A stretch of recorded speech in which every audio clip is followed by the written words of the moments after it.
everyone, Deanna here from More Than Mortgages with our second podcast. I have got with me Steve Lowe from Agent.Team in Canberra. I've known Steve for a couple of years now. I've hung out with him a fair bit. We've had multiple chats. I went and hung out with him for a weekend at different open homes and got to see how he operates and, you know, how he deals with his buyers and sellers, and we've had good business chats and stuff as well. So I rate Steve really highly. So I wanted to, in line with what I'm trying to do, which is kind of just get a bit of education out to you guys, I thought I'd bring him in and have a bit of a chat. Thanks, Dee. You're welcome.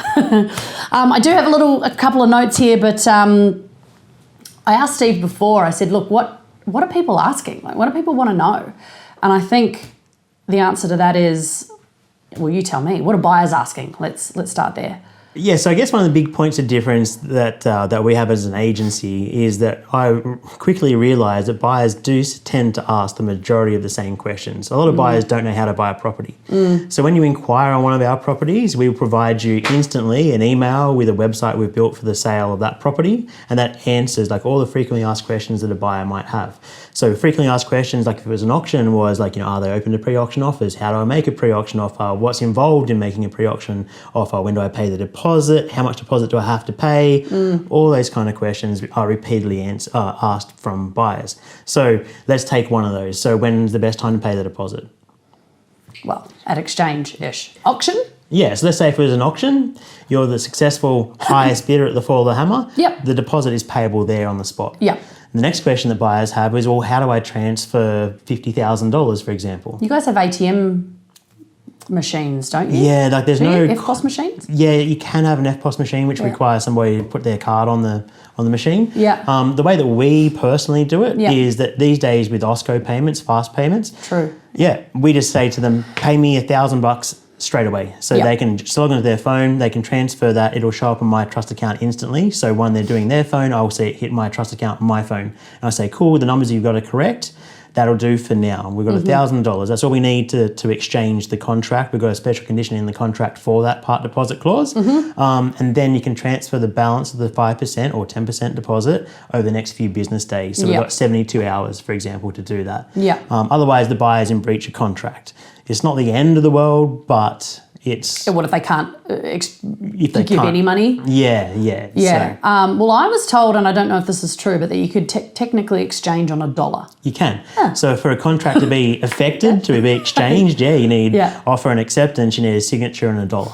Financial consideration, and that's exchanged, Well, that's exactly how I tell my buyers. I said, speak to the real estate agent, but you should just be able to, back in the day though, like 10 years ago, it was take a check for $1,000. Like, well, yeah, not even that long ago, you'd have to come to the auction with a bank check. And buyers or a chunk of cash. Yeah, or a chunk of cash. Yeah. And buyers that hate bringing a bank check because it means they have to go to a branch, which there's not many of anymore, go to a branch, ask for a bank check for who knows how much because they weren't sure how much they're going to buy the property for. Yeah. And then you'd have to make it out to a stakeholder on the front page. Way too complicated. Yeah. Well, I tell them usually you can, I say, ask the agent, but can you exchange on $1,000 or $5,000 for the day and then transfer the rest over the next few business days? Yeah, exactly. And I think most people... It's coming around to that now. One of the good things about COVID, I think, was that it forced people to adapt to all this technology that was out there. But prior to that, like everybody wanted to do it the old school way, which is all paper-based and slow. Side note, I had a client once go to a bank and pick up in a suitcase $600,000 cash, walk it down to another branch for a settlement on a property. Wow. Don't think you have to do that these days. No. Well, if you do see somebody walking from bank to bank with a suitcase. Yeah, she said it was a bit of she was a bit concerned walking that, 100 metres or whatever it was. You would be. Yeah. I guess another question that buyers always ask us is like with an auction, is like the price guide. Yeah. Yeah, it's so, I mean, I totally understand because people want to know, well, is it in their budget? I've been pre-approved for this amount. Is it even me worth making? And often I think from what I'm hearing from buyers is they go, ugh, the agent just said, well, you're the market, you tell me what it's worth. And they're like, I don't know, I'm the first home buyer. So how do you deal with that question of what's it worth? Yeah, it is. It is like that is like the number one question we get all day, every day. So if we're auctioning a property. Like, there's no agent that signs up a seller on an agency agreement with a price bracket of I don't know. There's always a range, and it's a 10% range. So on the agency agreement Is that by law it has to be 10%? Yep. In ACT? In ACT, in New South Wales. So in New South Wales, okay. So an agent at the point of listing the property will have an agreement in place with the seller that we estimate the value of the property to be worth 700 to 770. Yep. The price guide that an agent provides can only be within that range. So the agent providing a price guide can only say 700 plus. Okay. Yep. Now, what happens with the price guide is it can fluctuate. So when we have the first open home, prior to that first open home, that was our best estimate or best guess on sale price based on other properties selling in the area and the expectations of the seller. Yeah. So sometimes we might find that we put a property in the market, and a classic would be like a 3-bedroom, 2-bathroom, 2-car garage in McGregor. Yep. They sell for 850 plus or minus 20 grand every day of the week. Yep. But the seller might say to me, I want $1 million for that. So that's sometimes where these price guides and estimates and all that kind of stuff get really How do you deal with wishy-washy. that? Do you try and really educate the client around if we price it at $1 million, no one's going to come to the open home? Is that a conversation that you... Correct. Yeah. So it's so then we like to educate our seller, we'll show them all the data and we'll say to them, look, we're not saying you're not going to get $1 million. It's just that if we price it and start telling the marketplace that that's the anticipated price, we're not going to have anyone to deal with. So we need to price it in the meaty part of the market that buyers expect to be paying for a 322 in that area. And so it's just an education process for the seller. But that price guide will fluctuate. So if we have that first open home and we get bombarded with 50 groups and they all come back and they think it's worth a lot less than we're anticipating, well, then we'll have a chat to the seller and say, hey, the marketplace is not saying it's worth 850, they're thinking 780. With your approval, we'd like to change our price guide to suit the feedback from the marketplace. So then we'd issue an update to the price guide to all the people who have inquired on the property to say, hey, feedback's lower than we anticipated. Or sometimes reverse. We might have a heap of people coming through and they think it's worth a lot more than our price guide. And if that's the case, we'll issue an update to everybody to say, hey, the price guide has changed, it's now higher. Because we want it to be as accurate as we can possibly get it. We're not trying to bait a buyer into making into encouraging them to come along no matter what. We only want buyers there that have sufficient budget. Yeah. Other agencies, not sure. So the answer to that question, if you haven't had an open home, a buyer rings you and goes, well, what's the price guide? Yep. Is your answer, well, you're the market, just come like... No, my answer... Why does it tell me that? Yeah. So the agent won't tell me. What's your answer? It's a answer? strategy, right? So the agent's trying to get the information out of the buyer. It's like the agent already knows what's on the agency agreement. We like to be upfront and we'll say, look, we're expecting this one to go for 800 or more. Yep. Or we'll say other 3 bedrooms in the area are being selling between 820 to 870. If you inquire on the property, we'll send you all the recent sales that are similar to this property and show you their sale prices. That's great. And all that information is out there for a buyer. So I like to show our buyers how to do their own research. On all homes, it's really simple. Tell them to go to their broker and tell the broker to print an RP data report, which I do all the time for my clients. And we clients. provide that RP data report in the documentation we provide to the buyers. And the problem with those RP data reports, obviously, is that... They're kind of 6 months old, aren't they? Yeah, they're 6 months old. And the RP data here in Canberra is not that comprehensive. Really? Yeah, it's pretty all over the shop. Yeah. The other problem is like, for example, we're selling one in Cook at the moment. It's a subdivided block, so there's a brand new 4-bedroom house at the back of the block. If you put that block into RP data, it wouldn't give you anywhere near the right number because it doesn't know that there's a redeveloped house on it. Same with, I got a property in Waniasa, 2 dwellings, 3-bed and a 2-bed. You pull up RP data, it thinks it's a 2-bedroom. Yeah, correct. And I'm just like, no. Yeah. So what you do is you go to all homes. So let's just say if we're selling in McGregor, you go to all homes, you look at the recently sold section. So it'll show you the last 8 weeks of sales in the area. You'll be able to then filter those results into 322 beds, like 3-bed, 2-bath, 2-car. And you'll see that they're being selling for whatever it might be. So then you start to get a bit of a feel. You go, all right, so they're selling around the 800-ish. Yeah. So then if it's on Wonderley Circuit, for example, you can then go down to McGregor into streets and you can click on street sales for Wonderley Circuit. And you can look down there and you can say, oh, okay, Well, 2 years ago, in a premium market, when COVID, interest rates, blah, blah, blah, Yep. they were selling for, the last one on that street sold for 890. Well, okay, market's come back a little bit, so maybe 870. And then you could just have a look around the general kind of suburb as to what else is on the market. There might be some other properties that didn't sell at auction and now got a price on them. So yeah, there's lots of ways you kind of start to narrow down on what the likely price will be. Now, that's all good. Yeah. But you get into the heated battle at an auction, all that research goes out the window. And if you have to have it and somebody else has to have it, well, it's battle to the end. So, and like a classic, another 322, as I was saying before, they sell for that 850 mark.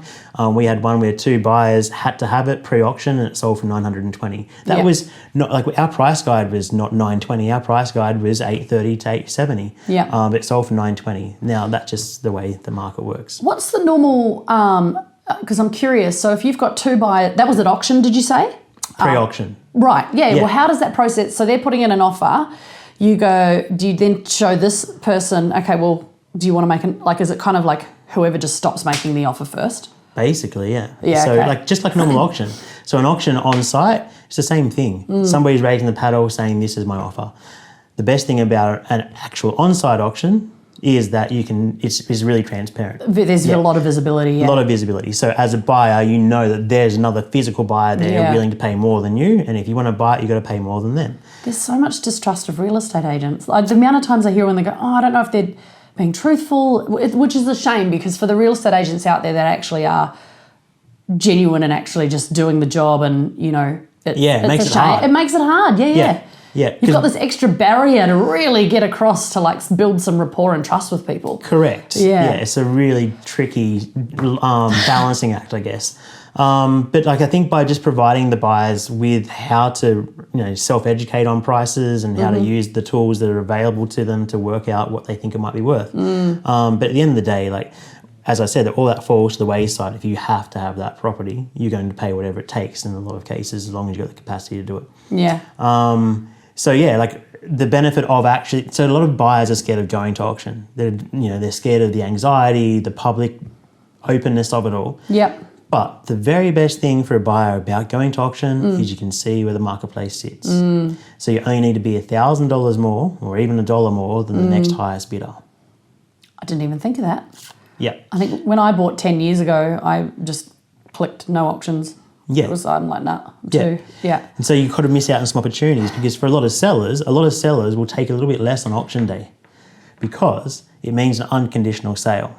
Sold a house in Yarralumla a few years ago. They a nice brand new house that sold for, I can't remember, 2.7. They were wanting 2.8. But they were a family of 5 and a dog, had a couple of young kids. To clean that house up, ready for open homes on Wednesday nights, Saturday mornings, by appointments during the week, it was just taking the toll on the family. Like, trying to keep a big house like that clean and tidy in show mode. I know. So then for them, like, yes, if we had passed it in an auction, would we have got that extra bit of money? Possibly. Who knows? But it could have taken another couple of weeks or a couple of months or never. So for them, hey, let's take the deal. 2.7, that's close enough. No more open homes, we can move on. And now for the seller, that releases other opportunities, not being locked into that. Like, at that point in time, they had a $2.8 million problem. Selling it for 2.7 gives them a $100,000 problem. So no problem, they sold. Yeah. So for a lot of the time, a seller might take a little bit less on auction day. That makes sense. Yeah, but a good agent will tell the seller to pass the property in. So one of the benefits of using an agent that's an expert in a particular area, so for example in Higgins, like, we sell everything in Higgins. Yeah. So we had an auction recently, it was the second time I sold this house. We had an auction recently, the bidding got to 780 and the owners are saying, Steve, what do we do? And we said, that's an easy one, pass it in, we're not selling for 780, I can get you more, guaranteed. Yeah. You can't guarantee it, but like, with, you're pretty highly confident. Highly confident I can get you more. And we sold it 4 days later for 810. Yeah, nice. So if you're an agent that doesn't have experience in a certain area, though, it's hard to give your seller that confidence. So if we're going to talk about sellers for a second, sellers should always look for an agent that's selling the most amount of properties in their particular suburb. That's the agent they should use. Do you think, though, that there's a couple of agents around town that I've heard that people do not like them, but they're selling all those properties, so they're just giving it to them anyway? Yeah. And I'm just like, but that doesn't really give a lot of, I don't know, opportunity for other agents but I do understand what you're saying, like the knowledge around, if it's a good agent with the knowledge, great, but yeah, you true. I know. Some of them I feel like have just been around so long that they've kind of got the monopoly on a certain area and then that's it. It's locked every other agent out. Yeah, correct. Yeah. There is a lot of truth in that. So I'm not going to mention any names, of Neither. course. but yeah, there's definitely a few agents that are prominent in a certain region of Canberra. Yeah. And they might not be the best overall agent. There's like a lot of people that are unhappy with their services. So you should always ask around, of course, but just have a look. Like, I think when you're selecting an agent, if they're proficient in the area, but they've also got a lot of runs on the board across the 12-month history of sales. Like, if you're in a tough market like right now, you don't want to go with an agent that's only sold 4 properties in the last 12 months because they're What's a sort of normal agent doing okay versus what's the normal amount of properties that one agent would sell throughout the course of a year, or is that all right? So there's 1,571 real estate agents that have sold properties in the last 12 months in the Queanbeyan, New South Wales, Canberra region area. Yeah. 1,571. Okay. There's only 100 of those agents that have sold more than 20 properties per annum. So 1,471 sell less than 20 properties. If you're selling less than 20 properties in Canberra, you're not a very proactive, out there, go-getter type of agent. It's like you're barely making money. I'm going to take a stab that you're doing more than 20 properties a year then. We do a couple more, yeah. So then there's only about 10 of us that do 60 or more sales. The top agent in Canberra does about 130 sales per annum. Yeah, okay. Which is a lot. Yeah. 130, yeah, right. Yeah. Cool. So yeah, so then the flip side is, right, if you go with an agent that's got too much on their books, then you're not getting any service, you're just another number in the queue, and so I think we manage around 70 to 80 sales a year, and we can do that effectively. We've got the team to support that many sales. How big's your team? That was what I was just going to go into, like a little bit of a business. Oh yeah. Just because I run my own business, I've got a bit of a team, and like how big, how many agents sort of do you have, and sort of support staff and stuff like that? Yeah, so I'm the main agent. So my job is to go out and see potential sellers they're looking to sell, advise them about the process and the timeframes and how much it's going to cost and how long it's going to take. And then from there, our team, which includes Mac and Abby and an offshore team, help with all the admin and the buyer management. So a lot of the agencies downsized when the market got tough, but when the market got tough, it meant that we had to hold a lot more buyers' hands to pull a deal together because buyers didn't want to buy because interest rates would go up every month. The sellers were really reluctant about the marketplace. So it required a lot more hands-on assistance. And so because of that, we put on Mac. So Mac is like my buyer's manager. I've met Mac, yeah. And he's the best, he right? Is. Yeah. His job, his sole purpose every morning, he wakes up, pops out of bed, and he's on the phone talking to all the buyers that inquire on our properties. If our property is empty, Mac is on the phone bringing a buyer through that property straight away. So they inquire, they'll get everything within a couple of minutes, and then Mac will be on the phone, and then they're normally through the house within an hour. And so because of that, we're getting more deals done because we're offering heaps better customer service. Interesting. I actually did something, brokers were pretty lucky. Well, I suppose real estate was all through COVID, but then afterwards, as rates were going up, we doubled down on hiring. You know, we hired another 3 offshore, 1 in Sydney, and another person to help out with our marketing and website and stuff like that. And at one point we were like, oh God, we're a bit fucking overly admin. Yep. We've got to really focus on making sure we're not being frivolous or whatever with the money that we are making. But it's really set us up. We over the last 8 months have really ironed out a lot of just post-settlement care. I think we drilled down a lot into holding people's hands for the long term after the loan's settled. And that's really, I'm quite proud of what we've done over the last 8 months. And it was a really good time to rebuild. Yeah. Yep. Yeah. What's the saying? Be fearful when others are greedy and be greedy when others are fearful. Yeah, Warren Buffett. Kind of like that. Yeah. Which is hard to do. I remember when COVID first hit. Ooh, oh, that was man. Scary. That was scary. And that was the best time to sort of try and double down, but it was also really we did as territory. Yeah. Okay, so that's pretty much all of the main stuff that buyers want to know. Yeah, I guess the other thing like in Canberra is the upfront building report. So buyers get provided that report. It's so a common misconception or myth is that report's in favour of the seller. It's not. Yeah. The building inspection companies in Canberra, they have really, really, really high insurance premiums. They have to do the best job they can possibly do. But at the end of the day, it's only a visual inspection. It's not an intrusive inspection. They're not going in and taking gyprock off walls to see what's in the frames. It's they can only see what they can see. So sometimes they will miss something because it might be hidden or concealed, but the buyer can rely on that report. It's in their favour. So they're not the property inspection company are not trying to hide things to make the property look better than it is, because at the end of the day, their insurance is the one, or that company's reputation and their ongoing business is at risk.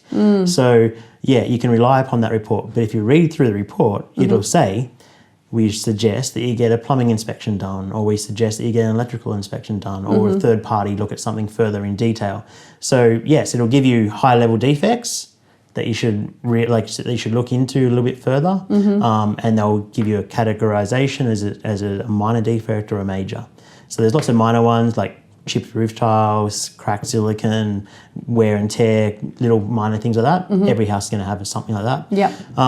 But the other major ones would be leaking bathrooms and termites or termite damage. So they're the ones that require further investigation. Yeah, well, I can back that up. I mean, we just sold a property and we got a building report and we didn't, it was just a building report. Yeah, Yeah, it just is what it was. We didn't, we weren't trying to sway it or hide anything or anything. No. It is what it is. Yeah. Yeah. So when we get our building reports for our sellers, like the building report will come back to me, I'll review it, and I'll say to my seller, look, there's lots of minor defects in this report that, individually they're only minor. But if you look at them all as a whole for a buyer, they're going to go, oh God, there's lots of little things wrong with this. So let's delay getting on the market. Let's get all these little things fixed. It's only going to cost $3,000. Yeah. We'll get the report updated. The report doesn't erase that previous defect. It'll still say in the report, silicon seal required in shower, but then the report we updated saying that silicon seal was repaired and the invoice is attached. Yeah, right. So there's still a history of that defect. When it's kind of removing another barrier for the buyer, right? Yeah. It's much easier to get them done in advance of having an offer on the property. I'm learning a lot. Yeah. There you go. Sellers. So I was a recent seller. Granted, I was selling just outside of Canberra. Yep. What did I want to know? I was actually blown away. I mean, we had 3 different agents come in and ask them, well, what do you think we should do? And it was completely different. All 3 had totally different strategies, which kind of blew my mind, because I was like, wow, I just kind of thought it's just all done one way. Yeah. That's not true. No. Does your strategy change, I suppose, depending on the type of property it is, or tell me a little bit. So Steve, you want to sell my house? How? What's the strategy?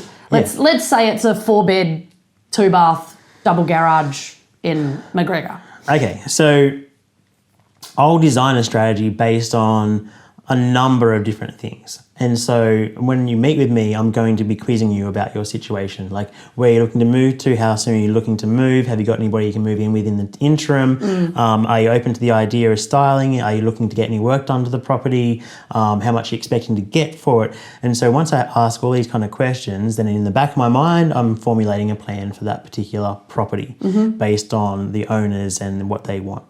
And then I'll lay it out. And so I'll say, all right, so based on all that kind of stuff, this is the suggestion. So I did this actually yesterday. I suggest that you move in with your parents. Once you move in with your parents, then this house can be freshly painted. We can fix up the gardens and we can get rid of all your furniture. Your furniture is nice, but it's too big for the house. So we're going to come in with styling. The styling is going to be on trend and it's going to fit the size of the house. Then that way you're not here during the course of the sale, so that when we call you and say, hey, we've got a buyer that's come down from Queensland, it needs to see it in half an hour, when you've got 2 small kids and 2 dogs, you don't need to worry about it. The house is already in show mode, stays in show mode for the duration of the campaign. So you're away from it, you don't need to worry about it. And they're going, oh, wow, we hadn't thought of that. That's a really good idea. So that's what we're looking to do. That sounds inconvenient to have to move out and store your furniture and but our property was on the market. I mean, we had a rural property. It was a little bit harder to sell, but it was on the market for 3 months and every weekend having to get it ready for open homes was, Yeah. I mean, we're not messy people, but open home ready's got to be pretty pristine. Yeah, it's got to be nice. And then you can have an open home, no one shows up. So all that hard work a waste of a Saturday and no one arrives. Or one person arrives as a tire kicker, right? So yeah, so if you've got the opportunity to move out of the property, like the best way to sell a house is always cosmetic renos, paint, carpet, fix up all little defects, garden, fresh mulch, that kind of stuff. Move out of the house, do property styling, get a good agent, good photographer, good videography, good all the marketing bits and pieces, go on all the proper websites, All Homes, Real Estate and Domain, and then you're going to give it the best chance of selling for the optimum price. What does styling cost? So if you sort of half style it versus like full style, I assume it's a weekly cost. We had sort of half styling done. Yeah. So a full style of a 3-bedroom house is around $3,500, but there are How long does that last? 5 weeks. Okay. So it includes 5 weeks hire. If it takes longer than 5 weeks, you can continue to hire the furniture for 10% of the install price, so $350 a week. Okay. Yeah. Most of the time, it'll sell within the 4 or 5 weeks. Yeah. So a partial style. So this works for people that are living in the house. That have taste. That have taste. That's what I got. Might just need to be toned down a little bit. Me? Tone down. No. Or some other colours introduced, I don't know. Yeah. But like you can do a partial style. So that's where the stylist will come in and they might look at the living room and go, the lounge is too big, this doesn't suit. So let's pull the lounge out, stick it in the shed, we'll bring in a smaller lounge and some occasional chairs and a different coffee table, and we're going to change all that personal art and we're going to change it with generic art. Or they might go and dress all the spare bedrooms. And then that way you can still live in the house, sleep in your own bed, eat on their table, and then that way it's a compromise, but it does actually optimise what you've got. Yeah, right. Other seller questions. What do you get?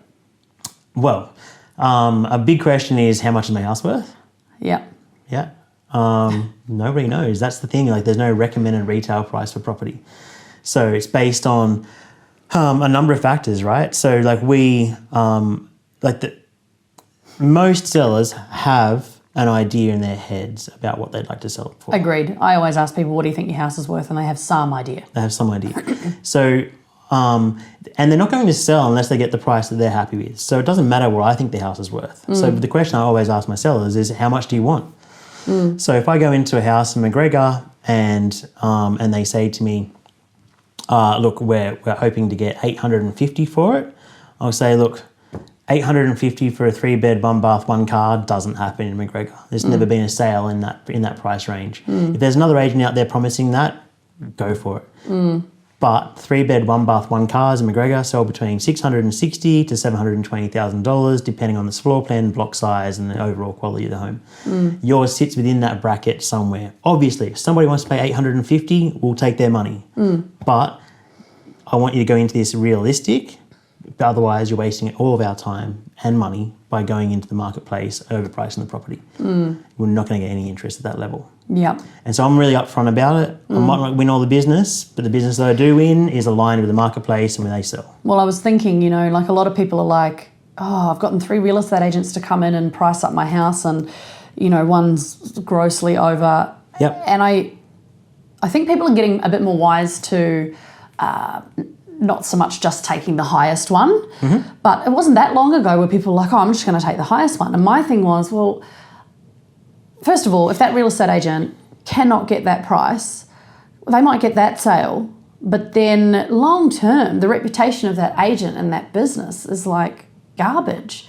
So if I'm looking at a real estate agent, I don't know, I sort of take that into consideration. Like, well, are they sort of like, what sort of an operator are they? Are they all around? Like, are they looking to, I'll often school my clients to not just take the highest one. Like, ask more questions, research. Get them to justify it. Like, why do you think it's worth more than any other recent sale in the area? And like a lot of agents will try and buy the business. So the agent to not go with is the guy or the person that offers the highest sale price and the lowest commission. That combination does not work. Yeah.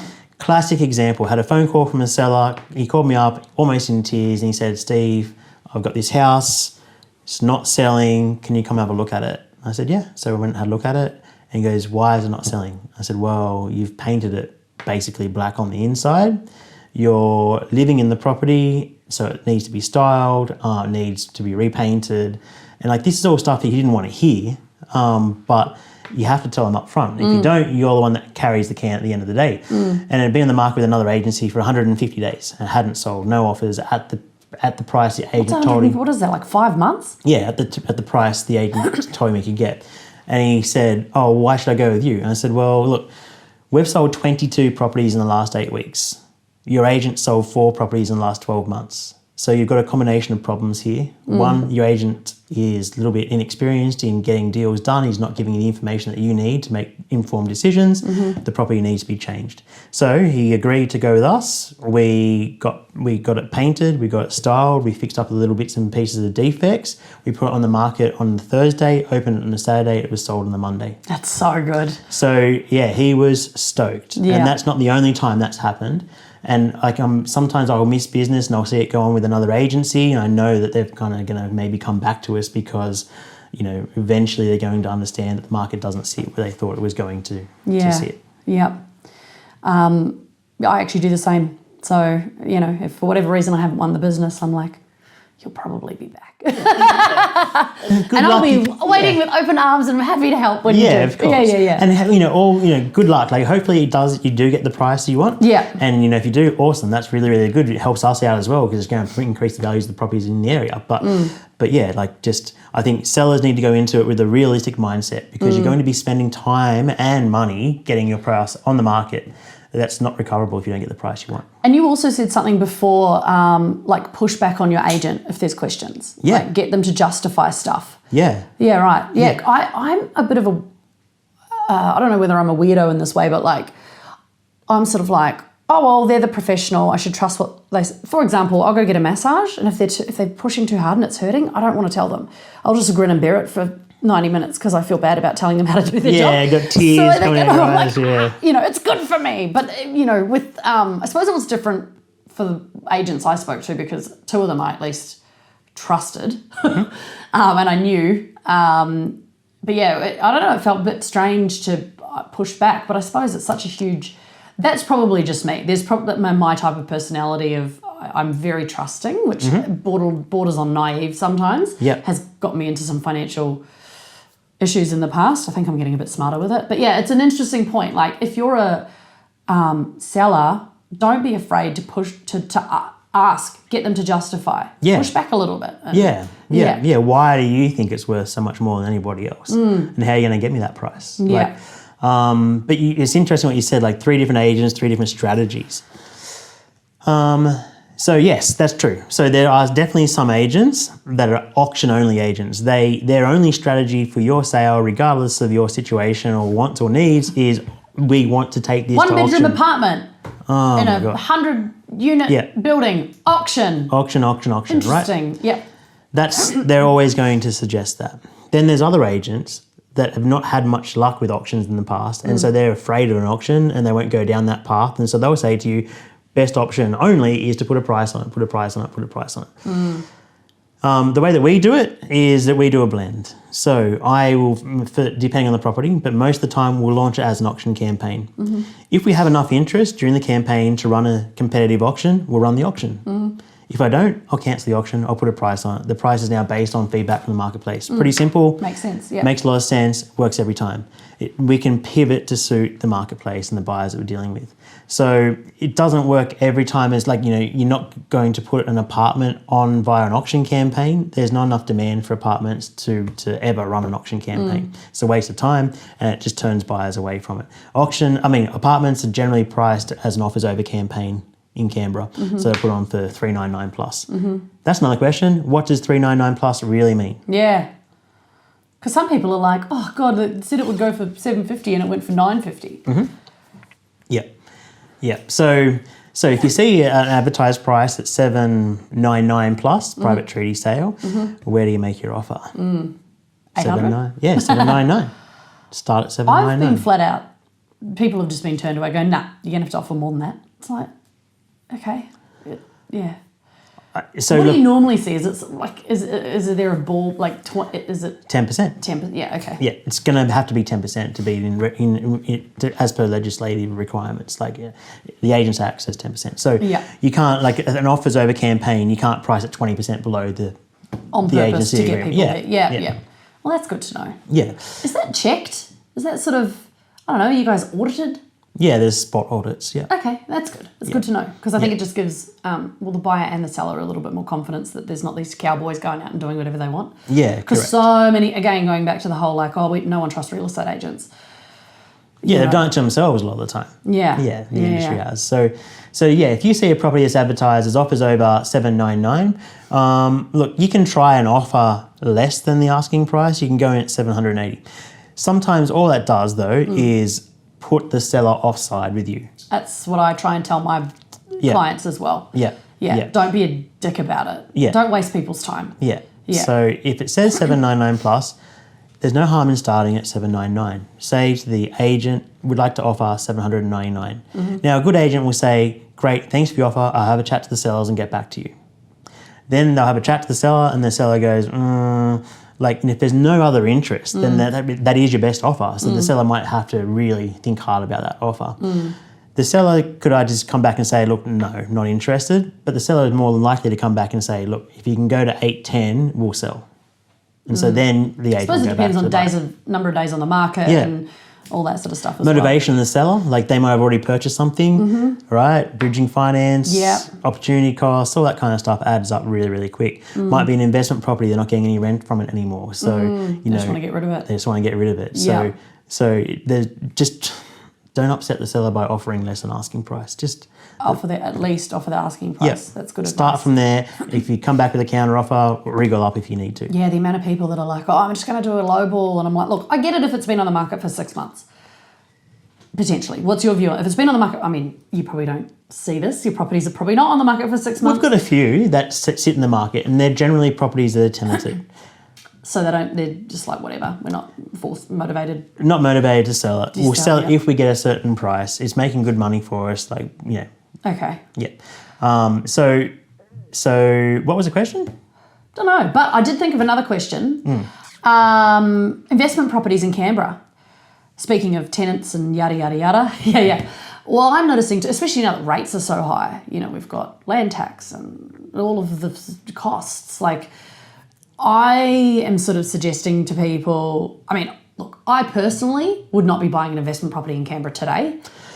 What are your thoughts on that? Okay, so obviously this is not financial advice. Definitely not financial advice. It's based on just purely what I would do. Yeah. The ownership costs in Canberra are way too high.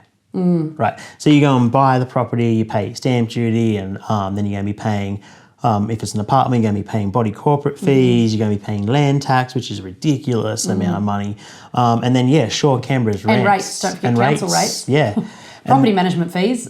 Fees. So all the actual ownership costs is you end up with a very, very negatively geared property. If you buy an apartment in Canberra, the capital growth rates on those are very, very low. So the idea behind a negative geared property is if you hold it over the long term, you should get really good capital growth, which is going to offset all your holding costs and you will sell it and make the money 10 years down the track. After paying capital gains tax. Yeah. So you kind of, yeah. Now, the problem is with apartments, they just typically are pretty stagnant on price because they just keep on building more and more and more and more of them. And when you're selling an apartment, you're only as good as the other sale in that complex at that point in time because they're all the same floor plan. So do not buy an apartment. Yeah, I often, if someone's like dead set on an apartment, I'll say, all right, we'll try and find something that's unique about it. Yep. So I had clients in Braddon a few years back now, and they were like, they lived in a 1-bedroom apartment in Braddon and they had 2 dogs. And I was like, wait, what? And they went, oh, no, we're on the corner and we have like this giant yard. And I was like, that's kind of cool. And it was the only one in the block that had that. And I went, well, okay, look, if apartment living is like, that's cool. That's the only one like it. Yeah. You can have 2 dogs in a 1-bedroom apartment. I should say I shouldn't say don't buy an apartment. Like if your situation is that you're happy with negative gearing, you're earning too much money, an apartment might be a good option for you. Or if you're looking for something to live in, it's a really good low maintenance solution. Oh, you're talking about purely from investment. But from an investment point of view, neutral. They're still probably negatively geared with interest rates the way they are, and then you're not getting any growth. Yeah. Everyone's like, Canberra property prices always go up. Well, I've been doing this 15 years. I had a client that bought a property in 2009, apartment. I won't say what suburb. Maybe I should. I don't know. Anyway, 10 years later, sold it for $5,000 less than what she bought it for. Yeah. You know, and I'm just like, what was the point of that? Yeah, exactly. So that's so right. So if you look at long-term trends in Canberra, over the 50 years or so, Canberra property prices have increased basically 7% year on year on average. But then what happened is you get that COVID bubble, and I can show you graphs where you can see property prices went up by 43%. When you then draw a straight line through its long-term growth trends, you will see this bubble forming, and its property prices are coming back down. And so, property prices in Canberra have actually fallen 15-20% in some areas off the top of the COVID prices. So it should return now back to long-term steady growth, but that's not apartments, that's freestanding houses. Apartments are all over the shop. I've been doing a lot of suburb stats reports off RP data, which all over the country. And I usually take the last 10 years, I remove 2021 and 2022. Yeah, blip. Add it up, divide it by 8 to get the average kind of, and I'm doing that for a lot of people actually with invest. And I'm like, look, obviously past performance is not a future indicator of future performance, but it's been going up 6.9% on average, over the last 8 years, less the COVID years, then, at least that's a bit more information that you can take with you to buy an investment property. Yeah, correct. I think too with often some people are so afraid to let go of their asset, this investment property that they've had for a long time, or they've bought it as a home and it emotionally means to them a lot to them. I try and tell them you're relocating the asset. You're going to sell it here. You're going to take that money, potentially if you've got a home loan, you'll pay your home loan down and we'll structure the debt so you've got maximum tax deductible debt. But basically you're going to then go and buy another property elsewhere that is going to be performing better, probably less cost to hold, less, no land tax, all that sort of stuff. So I really try and remind people, if you're looking at this from an investment perspective, there are other way better places to be buying. So investors forget that they are buying it strictly on the numbers. So a lot of investors in Canberra go, oh, well, I want to buy in Braddon because it's I can drive past it, I can see it, I know what Braddon is. But it's not the reason that you should be buying an investment property in Braddon. You should be looking at the numbers. If the numbers in Braddon for apartments or wherever it might be work and stack up and you're going to get capital growth out of it, all that kind of stuff, whatever your goals are, then buy it. But don't buy it just because it's within... You can drive past it. Yeah, that's the worst reason to buy it. There are so many other places in Australia right now that have got much better long-term growth prospects to make some good money out of them. So the property market is not just one market in Australia. There's multiple markets across Australia. I've got a couple at the moment that they live in Tasmania and they're thinking of moving up to Cairns. And I'm investment-wise, buy in Tas. All my clients with properties that far north have not done great. But then they were but we might move into it. I'm okay, well, wait a minute. Is this an emotional... What is... trying to figure out why they're making the decision about what they're purchasing. Yeah. And they have been going backwards and forwards. They're we don't... we can't decide. It does make sense. I think the rental yields are roughly about the same. You could probably spend a little bit less to get something a bit better in Cairns. But the growth has been garbage. So I'm well, what's the plan over the next 5 to 10 years? Hoping to, get some equity out of it so you can draw out and buy again, or and same thing, printing out suburb stats reports for every single property that they've been looking at in both states. And I'm oh, well, this suburb in, Cairns went up, by 0.5% year on year, whereas Tasmania, I don't know. Yeah, so if their plan is to end up in Cairns in 10 years' time, if the growth rates in Cairns are F all, then if they saved off buying... You can say fuck in this podcast, FYI. All right, cool. So if they said, we want to end up in Cairns, if Cairns growth rates are fuck all, then if they buy it today or in 10 years' time, there's not much of a difference in price. So why wouldn't you spend the next 10 years investing in good capital growth markets and then putting that money in the bank so that when you do move to Cairns in 10 years' time, you buy it outright, home and hosed? Hear that, guys? Do that. Not financial advice. Not financial advice. Just what we would do. Yeah, that's how I'd look at that one. No, that's really helpful. Investors. Anything else about people wanting to, sell or buy? We're getting a lot of sellers at the moment that have got investment properties in Canberra that they're trying to sell. Okay. changes to the Tenancy Act in Canberra have been consistently moving towards more favourable for the tenant. I know.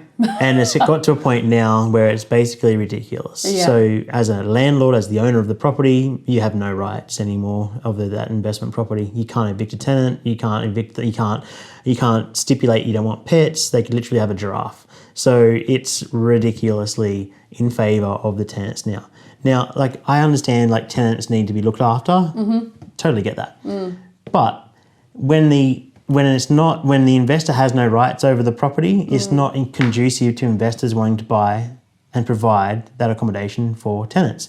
So you're going to see rents go up, which is not good for tenants because there's going to be less investment properties available, and therefore a shortage of stock will drive prices up for rent.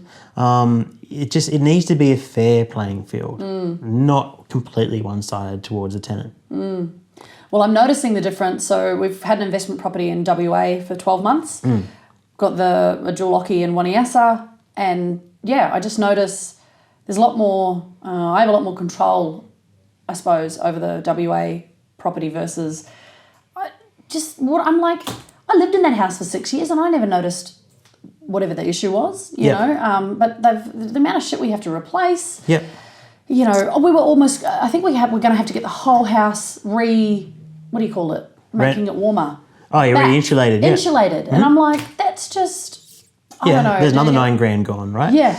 Yeah. So that's the problem. And Victoria's worse. So Victoria, you've got to have, I think it might be 6 monthly gas compliance checks and all this kind of stuff. So can I just, the tenants in my rear house wanted a plumber to come around to fix the sink. We're like, pour Drano down it and do a little plunge and it's fine. The house is only 3 years old. Like, it was just... Yeah. Yeah. So investing is not for the faint-hearted, that's for sure. Like, and Melbourne, like, there's heaps of additional compliance things that the landlord will have to do, which adds to the yields to the in cost. Melbourne are garbage as well. Yeah. So when people talk about yields, they generally talk about a gross rental yield. So basically, you work out the income of the property divided by blah blah blah Value purchase price. Yeah. And that's your rental yield gross. So your gross rental yield in Canberra used to look pretty good, 5-6%. Yep. But then you work out your net yield. Your net yield's shit because you've got all those other ownership costs. You do the same calculations in Perth, for example. Heaps better. Yeah. Like, we've got clients moving over there because they're buying, well, you know this, right? I'm moving there. You're moving there. Yeah. They're buying 4-bedroom houses for $600,000, 15 minutes from the beach, and, you know, they're cashing out here in Canberra and selling a 3-bedroom house for $1 million. And this is pretty much exactly what I've done. Yeah. I bought $650,000 a year ago. It's 4-bed, 2-bath, triple car garage. Backs onto a golf course, so we have this like beautiful view, 4 kilometres from a spectacular beach. Sold here for 1.5, going to pay out pretty much all of our own occupied debt. You never have to wear a jumper again. Well, yeah. And people are like, oh, but it was 48 degrees in summer. And I go, well, it's 38 or 48. I'm not going to be outside. The good thing about Perth heat, though, is it's dry heat like Canberra. It's not humid heat like Queensland. The amount of people that are moving to Queensland. Yeah. Which, again, kind of tying back to, you know, that COVID's been good for some things. I think people have realised, I don't know, a lot can be taken away from us with very little warning. And a lot of people now can work from home, technology. And so the amount of people that are moving to the coast, to Queensland, to the Gold Coast, is, I think it's great. People are doing what they want to do. They don't feel so tied down to things. Yeah, so that's the interesting thing about Canberra. People move here not because of the lifestyle. They move here because it's pretty easy to raise a family. There's good public service jobs. There's good income to be made. It's a pretty easy kind of lifestyle. But now, because you can work remotely, like, I've had heaps of clients and family that have moved out of Canberra and they're living their best lives now down the coast, and it really sucks because I see them posting on our Facebook pages or groups, and they're, you know, swimming and going to the beach in the afternoons and all that kind of stuff. So yeah, it's going to be interesting to see Canberra's population growth over the next 10 years to see if it continues to go up, because it's obviously a good entry point for migration as Canberra, as a regional hub. But yeah, it'd be interesting to see people staying here long term. And I think overall, like, whether or not this whole working from home thing, we've kind of gotten used to it, but whether there'll be a bit of a pendulum swing back to we want to go back to old ways of doing things. Yeah, bit of as a an new employer, it's hard, isn't it? Like you want to build a culture in your office, but when your office is all working from home and you're the only one sitting in there, it's hard to build that culture. Yeah. And like we like to be able to offer flexibility because it is nice to be able to wake up in the morning and choose whether you feel like staying at home and save the commute or whatever. But yeah, I don't know. It's sort of, it is swinging back a little bit the other way now. Well, if anyone's wanting to go move to the coast and wants to sell their Canberra home, speak to Steve. Yeah, we do heaps of it. Yeah. I've never before, probably over the last 18 months, I've just seen so many people selling here, moving typically to a beach. Yeah. Yeah, so I think, at the moment, like a lot of the sellers we're selling for are moving interstate to warmer climates or downsizing. Like we're doing a lot of downsizing sales at the moment because we work with a retirement village to help their potential clients sell their properties and move in on schedule. Yeah, okay. Well, that's nice. So to summarise the key takeaways from this chat, we've gone through a whole bunch of questions that typically sellers will ask, what buyers will ask. We've talked about investors in Canberra, whether or not you should buy an investment property, whether or not you should sell it and relocate the asset. And we've even talked about lifestyle and potentially getting out of Canberra and going living by the beach. Yeah. So I think we've covered kind of everything. We're at about our time limit. I know that no one has long attention spans these days, so we'll keep it short. But thank you so much for coming and having a chat. Always Pleasure. Enjoyable. Anytime. Where can people reach you if they want to get a hold of you? That's the good thing about real estate agents. Their phone numbers and names and email addresses are across the internet everywhere. But just go to agent.team.com.au. All of our details are on there. Or come along to any of our open homes on a weekend. Yeah, cool. Or email me and I can introduce you to Steve. And if you want to contact me for anything, morethanmortgages.com.au. Had to think about that for a second. And Deanna at morethanmortgages.com.au if you want to send me an email. But that's all. Thanks everyone for joining the podcast.